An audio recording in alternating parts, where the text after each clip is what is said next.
All right, we're going to talk about purely about running form. That's all this discussion is about.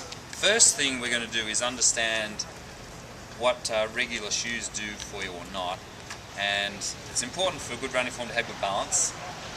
The reason is that when we run, we're only on one leg at a time, so we need to be able to balance on one leg.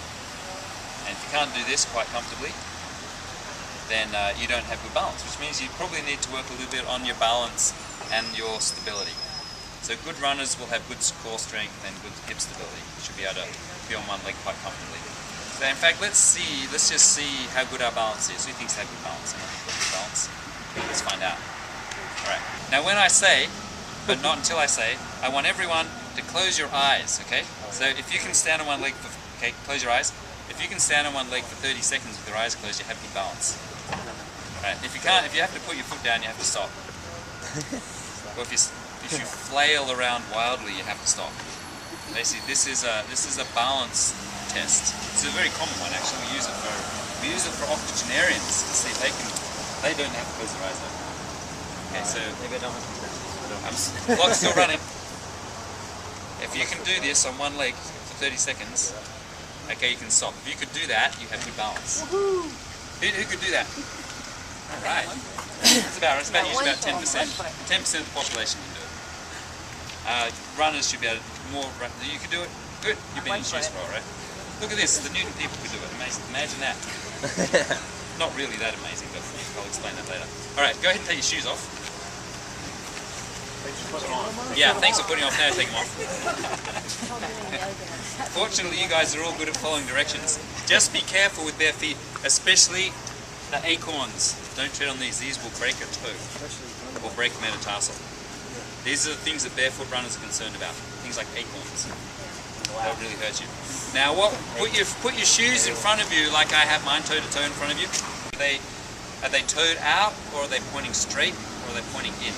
Most people, they're probably toed out a little bit. Now, this is functional. It's very rare to see something structural that makes your legs go out. Functional meaning it's weakness on your adductors and strength on your abductors. More typical in cyclists, but if your feet are not straight, then when you run, they'll probably toe out a little bit as well, which means you'll start to put a rotational force on the upstream joints, knee, hip, ankle, and it's actually external femur rotation, so you can straighten your feet out by rotating your femur back in again. Which means, and you should be able to run like this. Now, if you're toed out a lot, you want to make gradual changes. Any change should be gradual.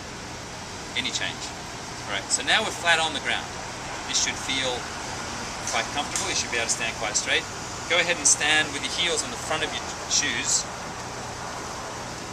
For most shoes here, you've got about a 14 to 80 millimeter lift depending on the shoe. If it's one of the ones I'm on, this is a little bit lower, more like 10. So this is what it feels like to have a heel under your foot when you run. Now kick one of those shoes away, and then go flat on the ground, and then go back to the heel lift. This is the difference between having a heel lift and being flat on the ground. It's important to know this because obviously one is natural and one is not. This is why one reason you want to be level, because this is what is natural. This is feet barefoot to the ground. Alright, now I want everyone to lift up one leg. Okay, just relax your foot. Okay, nice and relaxed. Should be hanging down. Now this knee, drop this knee slowly until your foot comes down and then your heel. Now notice some people are lifting their foot. Okay, I notice you did it. Yeah. This is not natural. This is not relaxed. If you're lifting that foot up and bring your foot down flat, this is habit. We do that out of habit because quite often this is how we run. So I'm going to try that again. Shake out your foot, knee up. Now drop your knee down till the ball of your foot hits and then your heel. Okay, this is good. This is natural. This is nice and relaxed. Let's do the same thing we did last night. Some of you weren't here, so go ahead and lift your foot up to the toes of the sky. Now put your heel down first. This is heel striking. Don't want to do this. Lifting your foot up, you can feel that stress in the front of your leg, in the front top of your foot. Okay, you don't want to do that. Not relaxed. Right, good. Okay, so this is a nice, relaxed, efficient way to bring your feet down up. Don't lift your toes up. Keep pointing down. This is habits. This is one of the habits you want to get around. Easy to do when we're in place like this.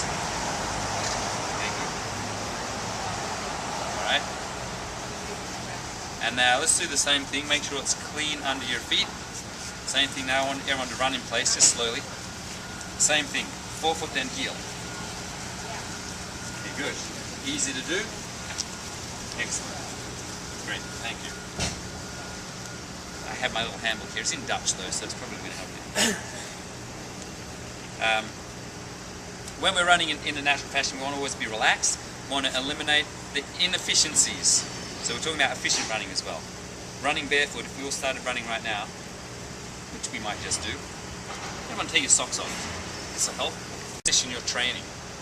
Better still, because running is a series of one-leg stances, get on one foot. Now you have the weight supported on one leg, so provide your knees flexed. If you do little squats, this is exactly what you do when you run, set in motion. Actually, what you're really going to do when running is you're going to do little kicks.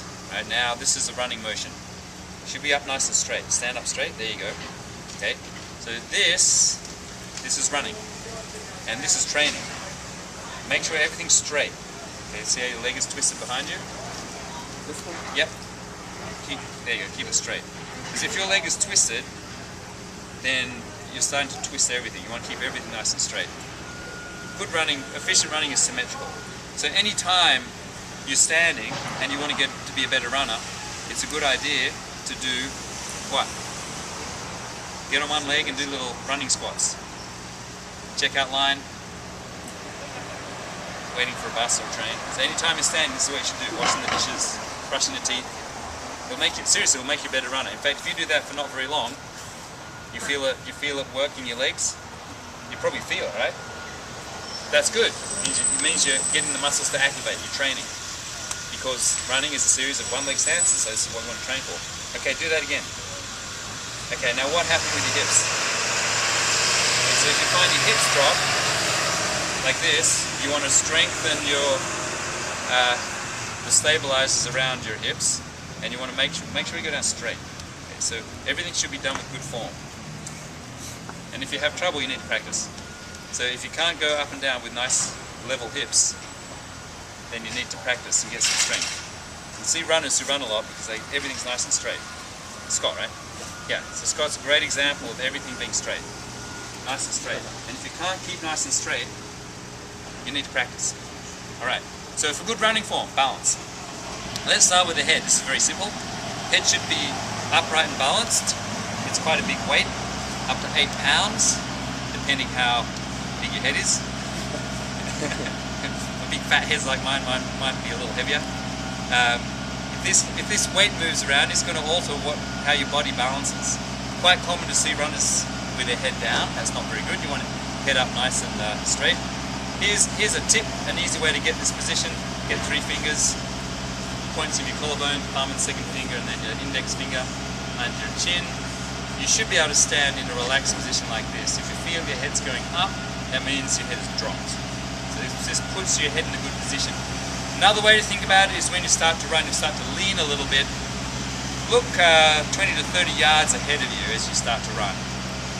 You need to scan down to see what's near your feet, but keep your head up fairly level. This will be quite a good head position.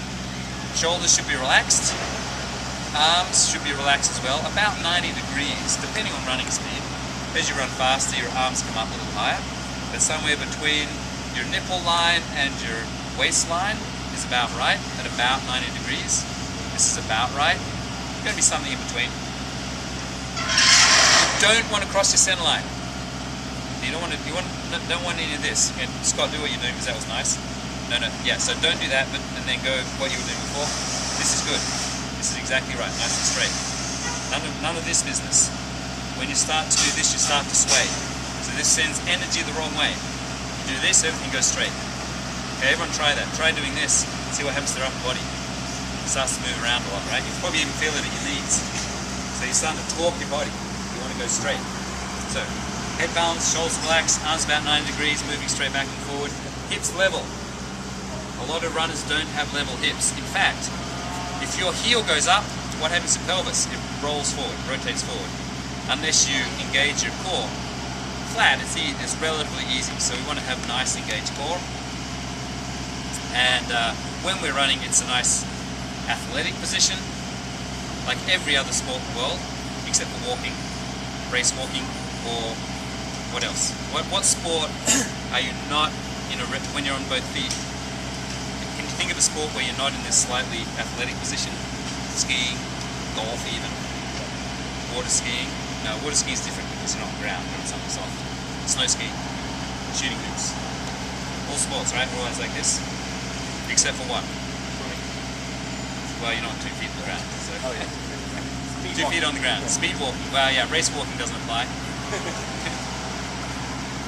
Race walking requires you to have a straight leg. It's actually required to have both feet on the ground, so you have to have a straight leg. I can think of one. Running with a heel strike. That's it. It's the only one. It's the outlier. Everything else is athletic position. Okay, so we don't want to run with a heel strike. Actually, that's a little misleading. Heel strike, turns out, engaging your heel on the ground may not be so bad. It just depends where you do it. The goal, no matter how your foot lands on the ground, is to be under your center of mass. So you want to eliminate the braking component of running to be efficient. You want to get rid of this. It could be worse actually to put your forefoot down. Putting your toes down first out here could be worse. Putting a lot of stress on your feet out here. If you're going to be out there somewhere, try and do it at least with a slightly flexed leg. Maybe flat would be not so bad. A little heel is not too bad. This is proprioceptive face, okay, this is feel on the ground. The goal is to load under here. This is really the goal. Make sure you load under your body. That's easy too. So everything's nice and lined up. Now we've got everything nice and lined up. Next thing you want to do is make sure you lean properly, and I mean you start to lean, you just start to put weight to the front of your foot. So everyone go ahead and do that. Nice athletic position. Okay, head down, from the head down. Head upright, shoulders relaxed, arms 90 degrees, hips level, knees slightly flexed. Now just rock forward until you put the weight onto the front of your foot. Okay, we're not bending, great, perfect. Everyone's just leaning and you start to put weight in the front of your foot. If you keep leaning like that, it'll be on your toes, and then eventually you have to take a step. Okay, everyone do that, so then you take a step. Now when you do that, you're not pushing off, you're leaning, gravity pulls you down, and you pivot forward, and you lift your foot and you place it. There's no push off involved. We're just using the friction of our feet and gravity to help us move forward. Okay, now if you keep lifting and placing your feet without pushing off, you'll just keep moving. So this is efficient, because now when we do this, we land right under our body.